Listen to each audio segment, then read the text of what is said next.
Saturday's 28-14 loss to Alabama in the Iron Bowl is just the bitter exclamation point in a disappointing year two for Hugh Freeze and the Auburn Tigers. It's impossible to ignore the feeling that the Rose Bowl gives you. It's truly special, and that's why the late great Keith Jackson dubbed it the granddaddy of them all. The Madhouse in Madison, one of the loudest venues in all the Big Ten.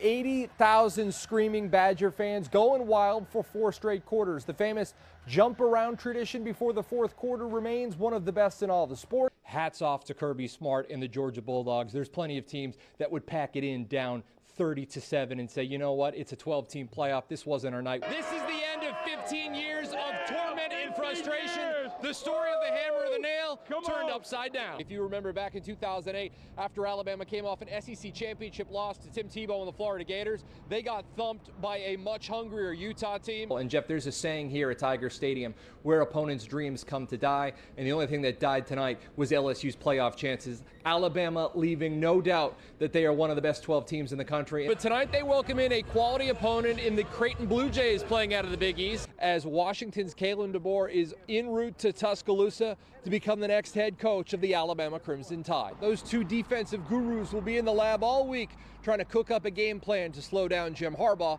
and the Michigan Wolverine. With Kalen DeBoer getting off the plane at the Tuscaloosa airport, he is expected to immediately come here to the Mount Moore Athletic Facility, and that's where he will meet his new team. This was far from a perfect performance. Bryce Young did throw 2 interceptions, and in the second quarter, the offense feels like it sometimes lulls to sleep. This finish is up there in the pantheon of great games in the history of Jordan-Hare Stadium, and that's truly saying something. And as the sun is about to set here in Southern California, Jalen Milroe hopes that the sun is not about to set on Alabama's 2023 season. It's been a magical ride to this point. We went back and watched your introductory press conference. You said you like big climbs. As you guys are about to embark on a new season, this is quite the climb. What's going through your mind right now? He didn't just invoke Nick Saban when talking about the tradition-rich history of this program.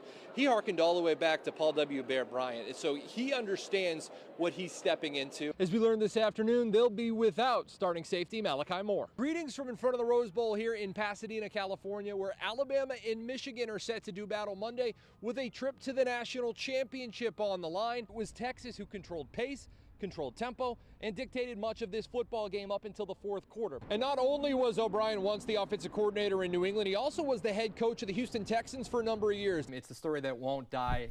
Nick Saban, Jimbo Fisher, they've been feuding for, it feels like an eternity. It's only been 2 weeks. Georgia knew the only way they could earn their respect from the nation was to go at the champ and knock them out. He has the ability to change a game anytime he has the basketball in his hands. And again, it's smart. So this is when guards come to play. They can take over games. And of course, we've seen them take over tournaments. We're here on Bourbon Street, probably the only acceptable time we can go live on Bourbon Street. But you know, it's a fun day in New Orleans. It's day 3 of Sugar Bowl prep. We got these Under Armour t-shirts that read, I went to Auburn football practice, and all I got was this Ward Dam t-shirt. So it will be Auburn in Florida for the SEC championship here in Nashville. That's going to be Sunday. We'll be here bringing you all the sights and sounds from the Music City. And the 2 questions people here in the Southeast are going to be asking, A, will Alabama be the #1 team in all the land heading into the semifinals? And B, how far will Georgia fall? We had a chance to chat with some members of the St. Louis Cardinals and the San Francisco Giants as long last Major League Baseball has come to Rickwood Field. Ranked teams beware. If you come inside Bartow Arena on the south side of Birmingham and don't bring your A game, the Blazers will put a dent into your resume. Not many teams come into the college football playoff 13-0 with a giant chip on their shoulders. Fans have come and put oatmeal cream pies, a favorite of head coach Nick Saban, every morning. Avenging the losses to Tennessee and LSU. 4th and 31 down the plains against Auburn. And then, of course, beating #1 Georgia in Atlanta for the SEC championship game. But you don't need me to tell you what the expectation in Tuscaloosa is. It's national title or bust. You can feel the energy. It's starting to become palpable. You're seeing a lot of crimson from a frigid, bone-chilling Indianapolis International Airport, where the current temperature is just about 17, 18 degrees. This guy right here, former head coach Nick Saban, was honored pre-game and then again at halftime as the field was named in his honor. But Jalen Milroe got Alabama to this point, so it's only fitting that he would have the ball in his hands when the season comes to an end. Coming up later in sports, we're going to break down all that went wrong for Alabama tonight here in Southern California. Hot, fresh, buttery beignets with enough powdered sugar to sink a small ship, and every bite better than the last. But after a 40-point beatdown over one of the top teams in the SEC, well, it certainly feels like the sky is the limit for Bruce Pearl's Auburn Tigers. As once again, Alabama and Georgia are on a collision course to meet in Atlanta for yet another SEC championship game. As for who will play quarterback for the Tide in that bowl game, well, those questions were answered Thursday after much speculation and debate.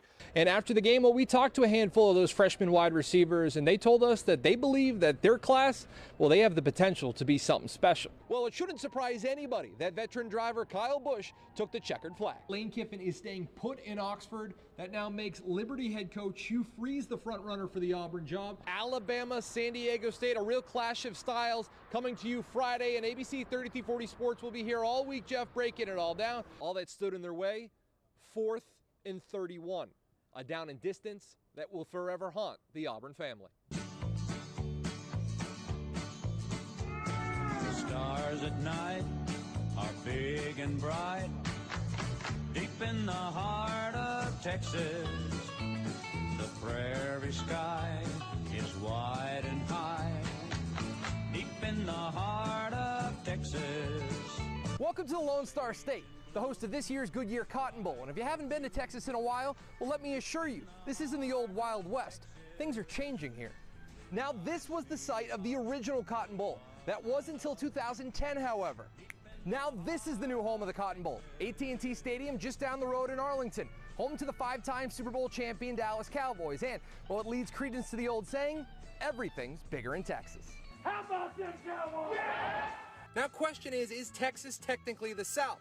Well, regardless if you consider the Lone Star State part of the geographical South, they've certainly taken Southern hospitality to the next level. Foosball, Papa-Shot, Space Invaders. This is the Cotton Bowl's Media Hotel Hospitality Room that doubles as a sports writer's Chuck E. Cheese. 3 meals a day, unlimited snacks, and all the Dr. Pepper you can drink. All right. But there's plenty of good eats here in Dallas, and sure, there's a Whataburger on almost every corner, but if you fancy yourself a barbecue connoisseur, well, Dallas has you covered. Pulled pork, ribs, brisket. This city has it all, and here in Texas, well, they put barbecue sauce on everything. Texas forever. Texas forever. Well, we are here to cover a football game after all, and this college football season, it's been a roller coaster ride to say the least. And in Dallas, they're all about their fashion. Bolo ties, boots, and big 10-gallon hats. Here in Dallas, well, they dress to impress. But this Boston boy is no J.R. Ewing. Send the bill to South Fork. So no doubt about it, this is a big game with big stakes being played in a very big state.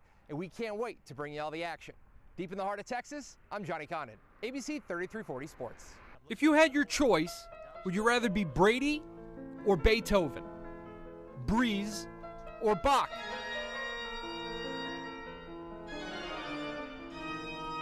How about Marino or Mozart?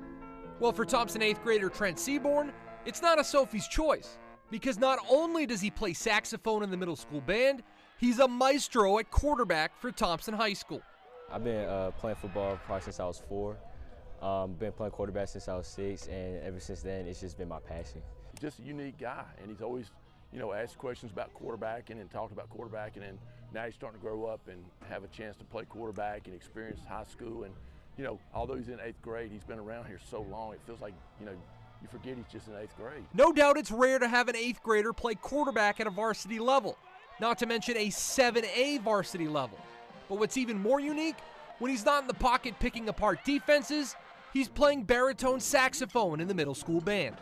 Probably about 4th grade, I picked up the saxophone because they're both E-flat instruments, so they have the same fingering and the same notes, and made it a little bit easier. And I just love music. I love music a lot. I love playing it, love listening to it, so that's how I picked it up. Trent, has done a great job, rising to the challenge on saxophone, and really doing a great job on Barry and learning the music we've put in front of him. He is so much more mature than his age. He's just really easy to carry on a conversation with. He can talk to anybody, and he's just been really great with our students here, and just made a really positive impact on the program. From throwing a back shoulder fade on a dime to hitting the high note on a sax solo. Only one important question remains. Would you rather be the starting quarterback at Alabama or be first chair in the Boston Pops? I would have to choose the quarterback before the music.